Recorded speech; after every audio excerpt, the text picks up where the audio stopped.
Herança do bem. Em busca de conhecimentos elevados, eu estudo cada dia mais. Os interesses da terra já não me excitam mais. Diante dos novos horizontes de belezas perfeitas, anseio por novos rumos de elevação bendita. Eu estava ali, sentado, rente à ruela que corta caminho à porta do meu apartamento, observando o luar que, límpido, cobria com seu manto prateado as pequeninas flores, que igualmente sorriam para ela. A majestosa noite decorada por brilhantes estelares que estendiam a inspiração que calava fundo em meu coração. Divagando ante as alegrias ali contidas, percebi a chegada de alguém. Era o amigo Warley, um irmão de todos. Trabalhava ali nos serviços de auxílio. Suas palavras têm o dom de acalmar e devolver a paz. Ao nos cumprimentarmos, como de hábito, ele me disse: "Pensando na vida, Gabriel?" "Ah, sim", respondi.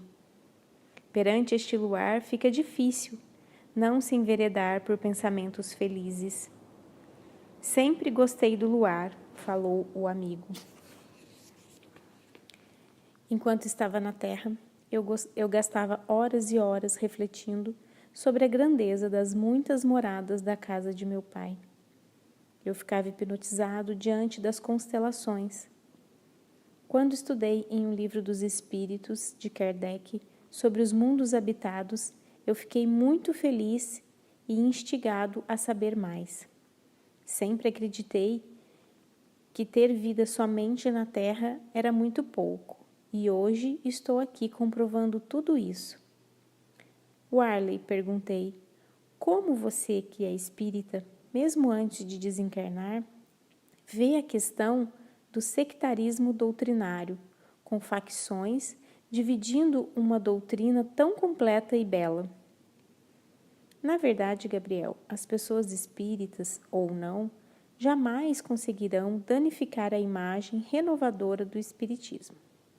Cada um busca se completar de modo bem particular, tirando proveito unicamente daquilo que lhe interessa. Uns permanecerão ligados aos conceitos científicos, outros buscarão aspectos mais filosóficos, angariando noção mais clara da evolução. Mas temos também companheiros que necessitam de uma fé religiosa e encontraram na doutrina de Kardec apoio, pois tudo que leva o homem a Deus é uma religião, de algum modo. Falou ele com convicção. As disputas não são pelos aspectos doutrinários, mas sim para satisfazer íntimos interesses, que no fundo não passam de egoísmo gerado nas escolhas. Assim, cada um procura defender a parte que lhe interessa. Dentro do espiritismo não há uma hierarquia absoluta. Cada casa cuida de suas atividades da forma que lhe for mais adequada. Cria-se uma diretoria que conduz os interesses coletivos. É a democracia. Não se trata, Gabriel, de separatismo, mas sim de egoísmo. O egoísta quer tudo para si, sem se importar com os outros. Já vi casas onde as pessoas não se falam, falei complementando. Sim, mas também dentro dos lares, irmãos que se detestam. É bem natural, depende da evolução de cada um. Estão evoluindo. Adiante irão se amar de verdade. É uma questão de tempo. Se insistirem no antagonismo, a dor se encarregará de mudar o quadro dos seus pensamentos separatistas. Quando você desencarnou, perguntei, procurando aproveitar o nosso diálogo. O que mais lhe chamou a atenção? O apoio que recebi, respondeu o interessado. Minha antiga profissão me ensinou a cuidar de pessoas, do bem-estar delas, movendo esforços para que permaneçam protegidas. Eu tinha noção clara de primeiros socorros, mas quando mais precisei, não pude utilizá-los e o choque hipotérmico foi inevitável. Eu estava de motocicleta quando me choquei com outra. O choque foi demasiado e, sofrendo profundas escoriações, tive o rompimento de vasos e artérias. A femoral rompida não possibilitou o estancamento, mas em momento algum eu me senti só ou com medo. Uma espécie de torpor tomou a minha mente, como se a mediunidade se abrisse para mim. Vi o tempo todo em que estava ali debilitado a figura iluminada de minha avó materna, me dizendo palavras de reconforto. A dor tinha se ausentado e semi-adormecido. Fui perdendo a noção do espaço e tempo. Despertei deste lado, completamente consciente. Eu sabia ter desencarnado. Coloquei-me a orar. Pensei em Jesus e entreguei a ele a minha família. Também imaginava o quanto seria difícil para eles. Minha avó, com meu benfeitor, falaram comigo, me preparando para o difícil momento do velório. Não sei precisar quanto tempo se passou, mas quando tudo estava certo, segui junto deles para a terra. O coração apreensivo, ansiedade natural. Afinal, não é todo dia que a gente participa do próprio velório. Senti necessidade de orar mais. Foi quando meu amigo espiritual me disse: Warley, não se martirize tanto. Sua família está recebendo apoio do nosso plano. Eles contam com amorosa equipe de socorro, disposta a servi-los. Deixe que Deus cuide deles. Ninguém aqui está desamparado. Um corpo não pode ser mais importante do que um espírito. Lembre-se que ele foi somente a sua veste. Seus genitores amam em primeiro lugar você, espírito. Saberão continuar a viver. Quando lá cheguei, não pude conter as lágrimas. Vi minha mãe à beira do caixão, com o coração despedaçado e a mente elevada em sincera prece. De seu peito irradiava intensa luz que envolvia meu antigo veículo de carne. Era como se ela me abraçasse. Eu sentia seu calor maternal. Beijei-a na face e lhe agradeci por tudo que sempre me fez durante toda a minha existência. Ela, intimamente, se sentiu amparada por forças que não soube interpretar de onde vinham naquele momento. Os amigos aqui não se cansavam de amar os entes do meu coração. Lá fora, vi a figura entristecida de meu pai. Seu mundo tinha acabado de desmoronar. Acreditava ser impossível retornar ao lar sem levar o filho amado consigo. Falava com quantos chegassem, com a ânsia de que alguém lhe dissesse que tudo aquilo não passava de um triste sonho e que em algum momento acordaria. Abracei-o com a força no mesmo instante em que chegou um querido amigo nosso, e ele, atrelado ao companheiro, chorou copiosamente, a ponto de ter de ser amparado pelos presentes. Sua dor ultrapassava os limites da razão. Adiante, vi minha companheira querida e as filhas do coração. Sem ter muito o que fazer, orei por elas, que, abatidas, choravam sem controle. Em mim ficava a dor da separação, mas também a certeza da continuidade da vida. Honrarias oriundas da posição militar eram enviadas em minha homenagem. De certo modo, não me tocavam, pois não atravessavam os contornos da matéria. Tudo aquilo não fazia nenhum efeito sobre mim, que permanecia unicamente ligado aos elos do coração. Vi os amigos e reuni forças para manter o equilíbrio. Não poderia me entregar ao desespero e perder a paz. Os olhos marejados deles demonstravam uma tristeza muito grande e, no fundo, também não podiam crer no que estava acontecendo. Desejariam qualquer coisa menos tal situação. na qual nunca haviam pensado antes. Jamais pararam para refletir sobre a partida de qualquer um deles, mas ali, diante dos seus olhos, estava o corpo do amigo morto, e não tinham o que fazer, a não ser crer e chorar. Eu também não aguentei, e chorei tal criança ausente do colo materno.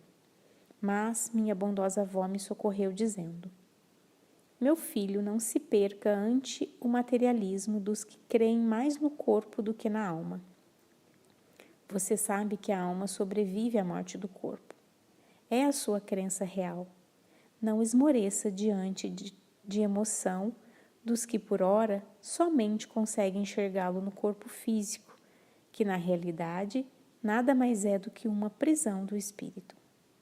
No futuro, também saberão reconhecê-lo na eternidade da vida espiritual. Busque força em seu próprio interior e anime-se, pois venceu a jornada terrena.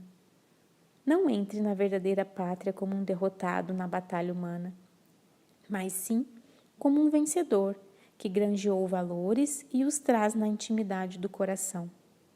Erga a cabeça e, ao invés de chorar, abençoe com seu amor aqueles que sabem honrar grandes amigos. Você os está deixando por período transitório, pois o futuro se encarrega de reunir os afetos caros. Daquela hora para frente, Gabriel, comecei a pensar diferente. Afinal, eu estava bem e amparado por benfeitores da vida maior. Então, passei a olhar com mais calma. Auxiliei aqueles que pude com o poder bendito da prece. A partir daí, até o recinto ficou mais calmo. Um bálsamo caiu sobre todos nós. E então vi entrar algumas pessoas que me pareciam familiares, mas eu não me lembrava delas naquela hora. Minha mente vagava, buscando reminiscências do passado. Mas foi impossível recordar, até que uma delas, a que parecia a mais humilde da caravana, me disse: não se lembra de mim? Falou, demonstrando intimidade. Sou a Dona Maria, lembra-se? Você ia todo sábado no meu barraco levar alimentos e ficávamos de conversa por um bom tempo. Como se uma luz se acendesse em minha frente, recordei nitidamente daquela senhora que há mais de 10 anos eu não via. Eu, quando mais jovem, ia junto com alguns amigos levar sopa na favela onde ela morava. Que vergonha, me esqueci dela. Então eu disse: desculpe-me, Dona Maria, é que eu estou um pouco emocionado, mas vou melhorar. Como a senhora está? E os netos como vão? Por instantes havia me esquecido da situação que estava vivendo. O que a traz por aqui? Não poderia deixar de vir ao encontro de um amigo querido, que soube valorizar a amizade de uma velha solitária e cheia de dificuldades. Sabe, se não fosse o senhor, eu não teria conseguido ajudar os meus netos. Com o seu auxílio, pude colocá-los na escola. Arrumei trabalho para o mais velho, o Pedrinho, e eles se encaminharam. A mais nova ficou com a minha pensão previdenciária e se beneficiará dela até completar a maioridade. Quantas bênçãos o Senhor me concedeu! Hoje estou aqui para lhe agradecer. Oro ao Pai que o ampare neste lado da vida eterna. Sei que Deus lhe aguarda com muito amor. Eu estava envergonhado. Nunca fiz nada nesse sentido para ser reconhecido e tampouco lembrado. Tudo o que fiz foi acompanhar almas benditas que espalham o bem por onde passam. E sem me alongar nas palavras, apenas disse: não tenho que agradecer. Tudo o que fiz foi em nome de Jesus. Agradeça a Ele, somente a Ele. Todos os méritos são unicamente dele. Ela me abençoou a cabeça, como a me benzer, e fazendo o sinal da cruz se afastou. Outros com o mesmo propósito, me envolveram com o seu amor e, sobre bênçãos de alegria e fé, cantaram hinos de bem-aventuranças a Deus. Uma pergunta, Warley. Como você ficou diante dessas homenagens? Eu disse. Eu fiquei feliz, respondeu muito calmo. Apesar de estar no velório do meu antigo corpo, ainda pude gozar de uma paz profunda. Nesta hora eu já estava bem tranquilo e as presenças dos amigos já não me causavam desequilíbrio. Eu assisti a tudo. A família totalmente desordenada, os amigos em estado de choque, mas eu conseguia me manter equilibrado. Quando o cortejo saiu e ante reverências militares, eu somente fechei os olhos e permaneci com Jesus. Todas aquelas honrarias que me eram endereçadas, embora com o amor dos colegas de trabalho, não conseguiam atravessar os limites da terra, e a mim só ecoavam as preces dos que socorri no anonimato, dando-me consolação para a alma. Tudo aquilo era belo para os meus olhos e harmônico para o orgulho humano, mas infinitamente dispensável para quem busca horizontes mais elevados. A corneta que honra uma farda não balsamiza a alma daquele que parte levando saudades. Quando tudo terminou, ainda pude abraçar minha doce mãe e meu pai. Despedi-me da companheira e das filhas do coração. Eu não sabia quando poderia estabelecer contato com eles novamente. Segui para a colônia, acompanhando minha avó e os demais amigos deste plano.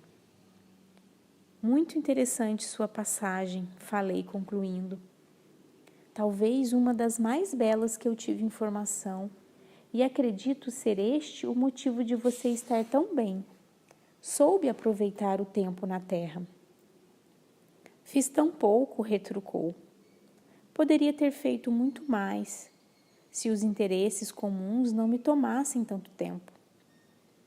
Conversamos um pouco mais e o Warley seguiu para o seu trabalho. Enfim, em mim, ficou a grata satisfação de conhecer alguém assim. Dimas chegou logo em seguida e me disse: nosso irmão Warley é um trabalhador dos mais dedicados. Desde que chegou aqui, opera em nossas oficinas de trabalho, angariando méritos e fortalecendo o próprio coração. Jesus afirma em sua boa nova que o trabalhador, consciente de seus deveres, toma a charrua e não olha para trás. Creio que nosso irmão é um desses, pois seu interesse pelo bem causa-nos muita alegria. Quem compreende o Evangelho, mesmo morto, sobreviverá. Mesmo morto, seus desejos renascem em seus ideais. A desencarnação, para aquele que souber aproveitar o tempo na obra do bem, é luz para a consciência, dando ensejo à evolução espiritual. Ninguém perde por fazer o bem. Ninguém ganha se fica preso ao mal. Ele, Gabriel, confere para si o título de trabalhador do Evangelho. Fiquei ainda mais surpreso com as referências do benfeitor, pois, sendo ele tão discreto, eu jamais o havia ouvido falar tão diretamente a respeito de alguém. Eu aprendia muito com tudo aquilo e, refletindo sobre o que tinha escutado, coloquei tudo no papel.